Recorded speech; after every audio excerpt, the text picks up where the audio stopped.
আজ থেকে কয়েকদিন আগে ফেসবুক স্ক্রল করতে করতে আমার সামনে একটা হাদিস আসে। হাদিসটা এমন ছিল যে পৃথিবীর বুকে ভাই বোন যখন কথা বলে তখন উপরওয়ালা ফেরেশতাকে বলে যে সময়কে থামিয়ে দাও। তো তখন আসলে এটার কোনো মর্মার্থ আমি বুঝতে পারিনি।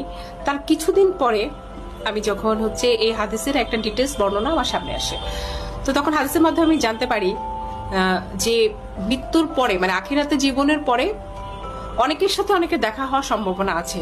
যেমন মার সাথে সন্তানের, বাবার সাথে সন্তানের, স্বামী স্ত্রীর সাথে দেখা হওয়ার পসিবিলিটি আছে, কিন্তু ভাই বোনের সাথে কখনো কোনোদিন কারো আর দেখা হবে না।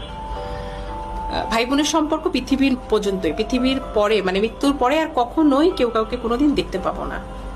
বিশ্বাস করেন, এই কথাটা শোনার পরে আমার মনের মধ্যে এক ধরনের যন্ত্রণা আমি অনুভব করছি যে পৃথিবীর পরে আমি শুধু আমার ভাইকে দেখতে পাবো বা আমি আমার বোনকে দেখতে পাবো, মৃত্যুর পরে আর কোনোদিন ওকে আমি আর দেখতে পাবো না।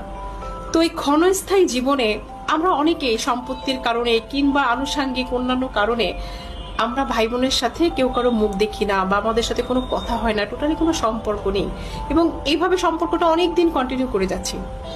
তো তাদের উদ্দেশ্যে আমার একটাই মেসেজ, সেটা